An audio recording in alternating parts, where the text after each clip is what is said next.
guys, എല്ലാവർക്കും B ടോക്സിലോട്ട് സ്വാഗതം. Guys, അപ്പോൾ നമ്മൾ വീണ്ടും ഒരു സ്പെഷ്യൽ ചാലഞ്ച് ആയിട്ട് വന്നിരിക്കുകയാണ്. എന്തെങ്കിലും ഐഡിയ? നമ്മൾ ഇങ്ങനെ ഇരിക്കുന്നോണ്ട് എന്തെങ്കിലും ഐഡിയ ഉണ്ടോ? എന്താ ഇരുന്നിട്ടുള്ള എന്തെങ്കിലും ചാലഞ്ച്?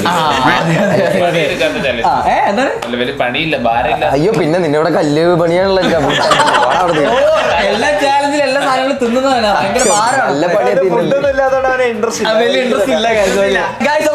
നമ്മുടെ ഇന്നത്തെ ഒരു ചാലഞ്ച് എന്ന് പറയുന്നത്, ഞാൻ ജസ്റ്റ് ഒരു പേരിട്ടിട്ടുണ്ട്. അതിന് ഫിൽ ദ സ്റ്റോറി എന്നാണ് ഞാൻ പേരിട്ടിട്ടുള്ളത് ഗൈസ്. ഓക്കെ, അതായത് ഞാനൊരു സ്റ്റോറി പറയും. അതിന്റെ ഫസ്റ്റ് ഒരു സെന്റൻസ്, 2 സെന്റൻസ് മാത്രമേ ഞാൻ പറയുള്ളൂ.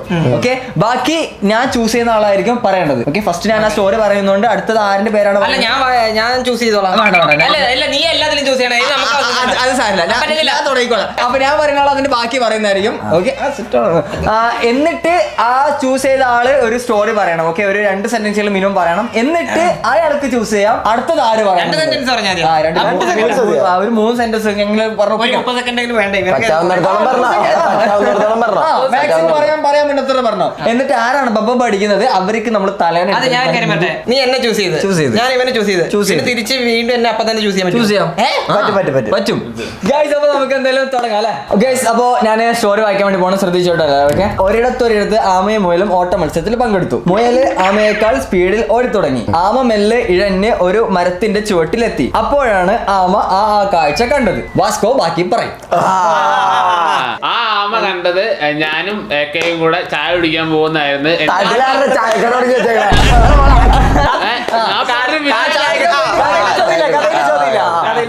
ചായ കുടിക്കാൻ പോയപ്പോ ബായ് പറഞ്ഞിരുന്നത്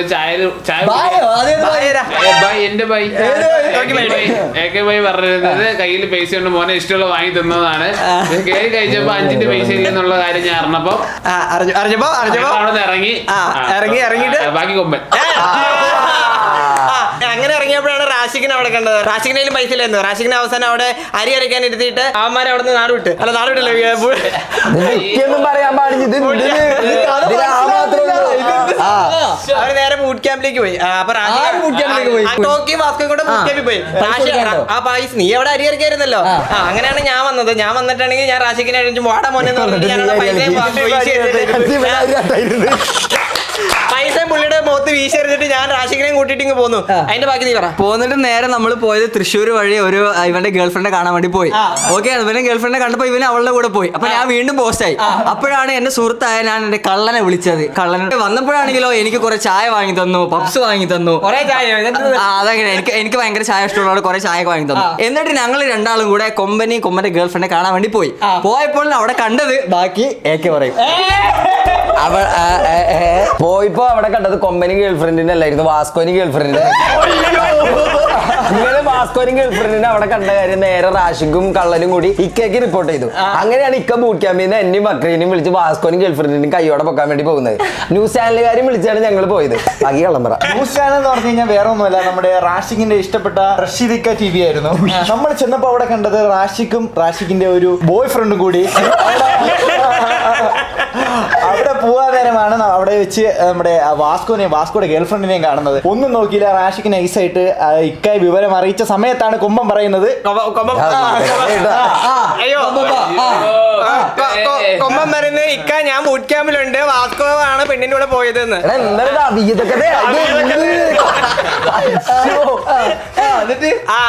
അപ്പൊ ഇക്ക എന്നെ വിളിച്ചു അങ്ങോട്ട് ചെല്ലാനായിട്ട്. ഞാൻ എന്റെ 390 എടുത്ത് ഞാൻ അവിടെ പറപ്പിച്ചു. നേരെ ഞാൻ അവിടെ ചെന്ന് നിന്നപ്പോ കണ്ടത് ഏക്കേട്ടോക്കിനായിരുന്നു. ഏക്കേട്ടോക്ക് അപ്പൊ ബാലൻസ് എന്തിത് ഞാൻ അങ്ങനെ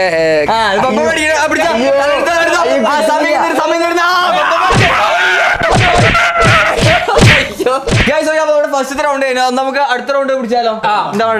ഓക്കെ അല്ലേ? ഒരു ഞായറാഴ്ച ദിവസം ഫോണിൽ ഗെയിം കളിക്കുന്ന സമയത്തായിരുന്നു അവൻ ആ കാര്യം ഓർത്തത്. എന്താന്ന് ടോക്കി ബൈ പറയും. മുമ്പ് അവന്റെ ഒപ്പം കളിച്ചിരുന്ന പ്ലേയേഴ്സ് ഒന്നും ഇപ്പൊ അവന്റെ ഒപ്പം ഗെയിം കളിക്കുന്നില്ലാന്ന്. അവൻ എന്ത് ചെയ്തെന്ന് വെച്ചാൽ ഇപ്പൊ ആ പ്ലേയേഴ്സും ഇല്ല, കയ്യിൽ കാശില്ലാത്ത ടൈമിൽ അവനൊരു യൂട്യൂബ് ചാനൽ തുടങ്ങി. അങ്ങനെ യൂട്യൂബിൽ അവൻ ഗെയിമിന്റെ വീഡിയോസ് അപ്ലോഡ് ചെയ്ത് തുടങ്ങി. ബാക്കി വാസ്കോ പറ. അങ്ങനെ തുടങ്ങിയ സമയത്താണ് അവന് റീച്ചും കാര്യങ്ങളും പെട്ടെന്ന് തന്നെ കിട്ടിക്കൊണ്ടിരുന്നത്. ലാസ്റ്റ് അവന്റെ സോറി അങ്ങനെ ലാസ്റ്റ് കയ്യിലിരിപ്പുണ്ട്. അവൻ മടിയും പിടിച്ച് മാസത്തിൽ വീഡിയോ ഇടാതെ ചുമ്മാ കിടന്നുറങ്ങിയിരിക്കുന്നു. ബാക്കി കള്ളം പറയും. അങ്ങനെ ഇരുന്ന സമയത്താണ് ഒരു ഫോൺ കോൾ വരുന്നത്. വേറെ ഒരു ഇക്കയാണ് വിളിക്കുന്നത്. ഇക്ക വിളിച്ചിട്ട് പറയുക, മോനെ റാഷിക്കിനെ കണ്ട് പഠിക്കണം. അപ്പൊ റാഷിക്ക് പറഞ്ഞ കാര്യം ഇതാണ്. റാഷിക്ക് എന്താ? സമയത്തിന് വർക്ക് ചെയ്യുക, സമയത്തിന് എണീക്കുക, സമയത്തിന് കുളിക്കുക, സമയത്തിന് പല്ല് തേക്കുക, സമയത്തിന് ഫുഡ് കഴിക്കുക. ഈ കാര്യങ്ങളൊന്നും ചെയ്യാത്ത ഒരാൾ നമ്മുടെ കൂട്ടത്തിലുണ്ടായിരുന്നു. ബാക്കി കൊമ്പം പറയും. അത് വേറെ ആരെങ്കിലും നമ്മുടെ ടോക്കി ബായ് തന്നെയാണ്. ഓഡിയൻസിനെ അറിയാം. അതെ അതെ, കുളിക്കാറില്ലാത്തതും പല്ല് കഴിക്കാറില്ലാത്തതും എല്ലാവരും ഏതാണ് ആരാണെന്നുള്ളത് പറയുന്നത് ജീവിതത്തിലല്ല കഥ പറ.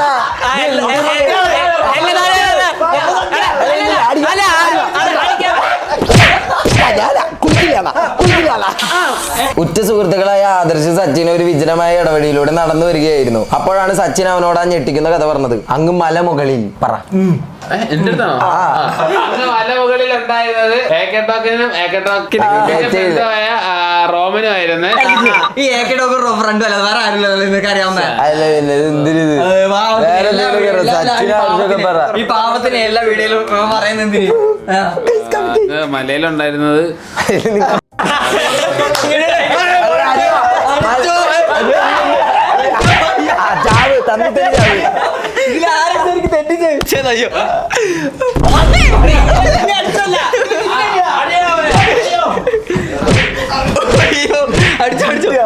പട്ടണത്തിലെ ഒരു വീട്ടിൽ പുതുതായി താമസത്തിന് വന്നതായിരുന്നു. ചുടുവിലക്ക് കിട്ടിയതുകൊണ്ട് മറ്റൊന്നും നോക്കാതെ അവൻ വീട്ടിൽ താമസമാക്കി. അന്ന് രാത്രി അവൻ തനിച്ചായിരുന്നു. നേരം 10 അടുക്കാറായി. അപ്പോഴാണ് അവിടെ ഇടിയും മിന്നലും കൂടിയ മഴ പെയ്യാൻ തുടങ്ങി.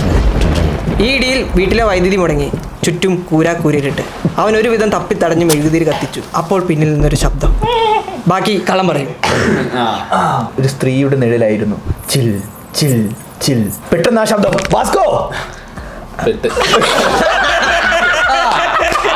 ആ സൗണ്ട് ഉണ്ടാക്കിയിരുന്നത് ആ പുറകിൽ വാതിലിന് തൊട്ട് പുറകിലുണ്ടായിരുന്ന ഞാനായിരുന്നു. എന്നാ സോറി. ആ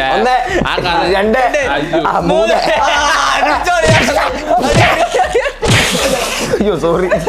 ഒരു ടെറർ കഥ അവിടെ തീരുവാണ് നല്ല ഫ്ലോ ഉണ്ടായിരുന്ന കഥയായിരുന്നു ഗൈസ്. അപ്പോൾ എന്റെ കയ്യിലുള്ള കുറച്ച് സ്റ്റോറിയും കാര്യങ്ങളൊക്കെ തീർന്നിട്ടുണ്ട്. ഇനി നമ്മുടെ കൂട്ടത്തിൽ ഒരാള് എന്തായാലും ഒരു സ്വന്തമായിട്ട് ഒരു സ്റ്റോറി ഉണ്ടാക്കിയിട്ട് ബാക്കി നമ്മൾ തന്നെ പറയുന്നതായിരിക്കും. ഓക്കെ, അപ്പോൾ എന്തായാലും ഏക്കെ ഒരു സ്റ്റോറി സ്റ്റാർട്ടിങ്ങിൽ പറയും. അതിന്റെ ബാക്കി ഏക്കെ ചൂസ് ചെയ്യുന്ന ആള് പറയുന്നതായിരിക്കും. ഓക്കെ. രാഹുലും വിഷ്ണുവും കൂട്ടുകാരായിരുന്നു. ഒരു ദിവസം വിഷ്ണുവിന്റെ വീടിന്റെ മുമ്പിലിരുന്ന് അവർ സംസാരിച്ചിരിക്കുമ്പോഴാണ് അവരുടെ ഓപ്പോസിറ്റ് ഉള്ള ഒരു അമ്പലത്തിന്റെ ഉള്ളിൽ നിന്നൊരു ശബ്ദം കേട്ടത്. അങ്ങനെ ആ അമ്പലത്തിൽ പോയി നോക്കിയപ്പോഴാണ്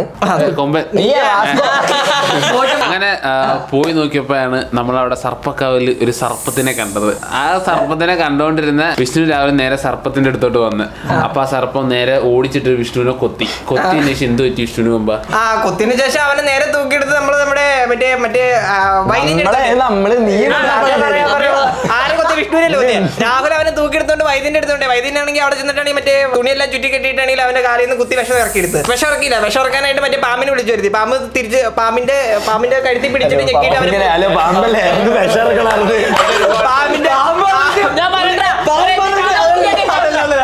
കഴുത്തി പിടിച്ച് ഞെക്കി പിടിച്ചിട്ട് മറ്റേ ആ പല്ല് കൊണ്ട് വീണ്ടും കുത്തിയിട്ട് തിരിച്ചു ഒലിപ്പിച്ചു. ഉള്ളിലോട്ട് പോയി. മറ്റേ കടി കൊണ്ടില്ലേ, നീ കടി കൊണ്ട് അങ്ങനെ വിഷം തിരിച്ചു വലിപ്പിച്ചിട്ട് പാമ്പിന് കൂട്ടായിട്ട് കള്ളനെ വിട്ടു. കള്ളം ബാക്കി പറ. അങ്ങനെയാണ് നമ്മൾ മനസ്സിലാക്കിയത്. ആദ്യത്തെ കടി കൊണ്ടിട്ടില്ലായിരുന്നു, രണ്ടാമത് കഴിച്ച കടി കൊണ്ടു.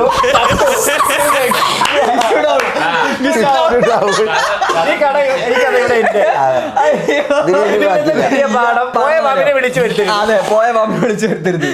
മരണത്തിലേക്കാണ് നിങ്ങൾ പോകുന്നത്. പിന്നെ അടുത്തത് കിടിലൻ കഥയായിട്ട് നമ്മുടെ ആരായിരിക്കും? ഞാൻ വരാം. കോൺഫിഡൻസ് കുറച്ച് വൈബാവാം. ഒരു സിറ്റി. അപ്പൊ ഈ സിറ്റിയിൽ അടുത്തടുത്ത് കുറെ വീടും കാര്യങ്ങളൊക്കെ ഉണ്ട്. അപ്പൊ നല്ല തോരാത്ത മഴ പെയ്തുകൊണ്ടിരിക്കുകയാണ്. അപ്പൊ ഒരു വീടാണ്. അവിടെ ഒരു ഡിവേഴ്സ്ഡായ ഒരു ആന്റി ഉണ്ട്. ഓക്കെ, ഒരു ചേട്ടൻ നല്ല മഴ ആയതുകൊണ്ട് നേരെ അങ്ങോട്ട് കയറി ചെന്നു. അപ്പൊ കുറച്ചു നേരം അവിടെ നിന്നോണ്ടിരുന്നു. മഴ മാറുന്നേരം നിന്നോണ്ടിരുന്നു. അപ്പൊ ഓക്കെ ചേച്ചി ആ കയറി പോയിട്ടാന്നുണ്ട്. നേരെ കയറുന്നു, വെള്ളം എടുത്ത് കൊടുത്ത് തോർത്തുന്നു. കുറച്ചു നേരം ചേച്ചി റൂമിലോട്ട് പോയപ്പോ ചേട്ടനും അങ്ങോട്ട് ചെന്നു. അപ്പൊ ചേച്ചി പയ്യെ അങ്ങ് ഡോർ ചേട്ടന് ഇവനായിരുന്നു. ഡോറങ്ങ് ലോക്ക് ഇട്ടു. അപ്പൊ ആ റൂമിന്റെ വിൻഡോ ഓപ്പൺ ആയിരുന്നു. അപ്പൊ തൊട്ട് വീട്ടിലൊരു പയ്യൻ ഉണ്ടായിരുന്നു. അപ്പൊ ആ പയ്യൻ കൂടെ നോക്കിയപ്പോ ഒരു സംഗതി കണ്ടു. ഇതില് പയ്യനായിരുന്നോ ആ ചേട്ടനായിരുന്നോ നീ? ഓക്കെ, അപ്പൊ പയ്യൻ കണ്ടത് ടോക്കി പോയി പറ. കണ്ടത് എന്താന്ന് വെച്ചാ വാതിലടച്ച് ആ ചേച്ചി നേരെ ആ ചേട്ടന്റെ അടുത്തേക്ക് നടന്നെടുക്കുന്നു. നടന്നെടുത്തിട്ട് അവര് രണ്ടുപേരും ഒരുമിച്ച് സോഫയിലിരുന്നു. നേരെ ആ ചേട്ടൻ കൈ ഇങ്ങനെ നീട്ടി ആ ചേച്ചിക്ക് ലൈഫ് ഇൻഷുറൻസ് എടുക്കുന്ന ഒരു ഫയൽ കൊടുത്തു. കാരണം LIC ഏജന്റ് അറിഞ്ഞ ചേട്ടൻ. അപ്പൊ ലൈഫ് ഇൻഷുറൻസ് എടുക്കാൻ നിങ്ങൾക്ക് ഭാവിയിൽ ഉപകാരപ്പെടുന്നൊക്കെ പറഞ്ഞിട്ട് ആ ലൈഫ് ഇൻഷുറൻസ് ഇത് കൊടുത്തു. അപ്പൊ ഫോം ഫില്ല് ചെയ്യാൻ വേണ്ടിയാണ് ആ ചേട്ടൻ വീട്ടിലേക്ക് വന്നത്. അപ്പൊ ആ ചേച്ചി പറഞ്ഞു ഞാൻ കുറച്ച് വെള്ളം എടുക്കട്ടെ എന്ന് പറഞ്ഞു. അപ്പൊ ചേട്ടൻ പറഞ്ഞു ആവാന്ന് പറഞ്ഞു. നേരെ ടാങ്ക് കലക്കാനായിട്ട് ആ ചേച്ചി നേരെ അടുക്കളയ്ക്ക് പോയി. കൊമ്പം പറ. അയ്യോ, അടുക്കള ചെന്നപ്പോഴാണ് ടാങ്ക് ഇല്ലെന്ന് പറഞ്ഞത്. പിന്നെ ചേച്ചി ഒന്നും നോക്കിയില്ല. ഓക്കെ, പാലിരിക്കുന്നുണ്ട്, പാല് കലക്കി കൊടുക്കാന്ന് വിചാരിച്ച് ഓക്കെ അങ്ങനെ പാലും ചൂടാക്കി പാലും തിളപ്പിച്ച് നേരെ ചേച്ചി മറ്റേ ഫസ്റ്റ് നൈറ്റിന് മറ്റേ പോകുന്ന പോലെ ആ ഒരു നാളത്തിലും കുടുംബത്തിലും ആ റൂമിലേക്ക് ചേട്ടൻ ഈ പാലും കൊണ്ട് വരുന്നുണ്ട്. അപ്പൊ ചേട്ടന്റെ മനസ്സിൽ ലെഡ് പൊട്ടി. എന്തിനാ ടാങ്കിന് പകരം പാല് കിട്ടിയല്ലോ. ചേട്ടൻ നേരെ ചേച്ചിയുടെ കയ്യിൽ നിന്ന് പാലും മേടിച്ച് കുടിച്ചിട്ട് ടാറ്റ ബൈ ബൈ പറഞ്ഞു വീട്ടിൽ നിന്ന് ഇറങ്ങി. ബാക്കി റാശിക്ക് പറയും. ഇതില് കൊമ്പൻ പറഞ്ഞതിൽ ഒരു ഫ്ലാഷ് ബാക്ക് ഉണ്ട്. എന്താന്ന് വെച്ച് കഴിഞ്ഞാല് ഈ ചേച്ചിന്റെ ഒരു ഹസ്ബൻഡ് ഉണ്ട്. ഹസ്ബൻഡിനും ഈ ലൈഫ് ഇൻഷുറൻസിന്റെ ആളും തമ്മിൽ ഒരു കണക്ഷൻ ഉണ്ട്. അവര് തമ്മിൽ മുന്നേ 2 കൊല്ലം മുന്നേ ഒരു പ്രശ്നം നടന്നിട്ടുണ്ടായിരുന്നു. ആ ഒരു കേസിലാണ് ഇവർ തമ്മിൽ ഡിവോഴ്സും കാര്യങ്ങളൊക്കെ ആയത്. പക്ഷെ ആ ചേട്ടൻ അറിയില്ല ഇത് ആ ചേച്ചിയാണ്, ഇത് ഈ ആന്റിയാണ്, ഇത് ഈ ആന്റി എന്നുള്ളത്. പാലെടുക്കാൻ പോയ ചേച്ചി പാലിൽ ചെറുതായിട്ട് വിഷം കലക്കിയായിരുന്നു. ആ വിഷം കൊണ്ടാണ് ഈ ചേച്ചി കുണി ചേട്ടൻ്റെ അടുത്തോട്ട് വരുന്നത്. എന്തിനായിരിക്കും? കള്ളം പറഞ്ഞു. പാല് വിഷം കഴിക്കുക എന്തിനായിരിക്കും? പാലിൽ സത്യം പറഞ്ഞ വിഷമാണെന്ന് പറഞ്ഞ് കലക്കിയത് ബിമ്മായിരുന്നു. ആ ചേട്ടൻ പുറത്തോട്ട് ഇറങ്ങിയപ്പോഴും വയറിന് അങ്ങോട്ട് ശരിയായില്ല. അപ്പോഴേ തിരിച്ച് ഓടി വന്ന സ്പീഡിൽ അതേപോലെ റൂമിലോട്ട് കയറി. അപ്പോഴാണ് ആ ചേച്ചി ബാത്റൂമിലോട്ട് കയറി നിൽക്കുമായിരുന്നു. എന്തിനാ ബാത്റൂമിൽ കയറിയത്?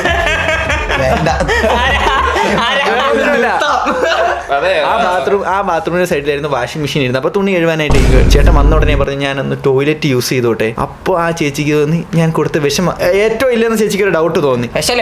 ഇവിടെ വിഷം എന്ന് പറഞ്ഞ് കൊടുത്തത് വിമ്മായി പോയി. മനസ്സിലായോ? ചേച്ചിക്ക് അറിയില്ലല്ലോ. ആ വിഷ ബോക്സിൽ എങ്ങനെ വിമ്മു വന്നു വാസ്കോ പറഞ്ഞു കൊടുത്തേ.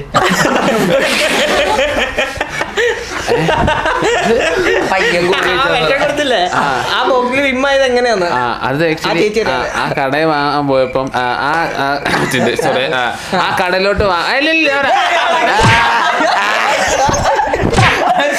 സ്വന്തമായിട്ട് കഥ പറഞ്ഞ അടി വെച്ചിരിക്കുന്നു. ഗൈസ്, അപ്പൊ നമ്മുടെ വീട്ടോക്സിന്റെ കഥ പറച്ചിൽ ഇവിടെ അവസാനിക്കുന്നു. അപ്പൊ എന്തായാലും നമ്മുടെ ഇന്നത്തെ ഒരു വീഡിയോ ഇഷ്ടപ്പെട്ടെന്ന് വിചാരിക്കുന്നു. ഇഷ്ടപ്പെട്ടു കഴിഞ്ഞാൽ ലൈക്ക് ചെയ്യുക, ഷെയർ ചെയ്യുക, സബ്സ്ക്രൈബ് ചെയ്യുക. ഇതുപോലെ കിടിലൻ ചാലഞ്ചും അതുപോലെ തന്നെ ഫൺ ടൈപ്പ് വീഡിയോസ് ആയിട്ട് നമ്മൾ വീണ്ടും വരുന്നതായിരിക്കും.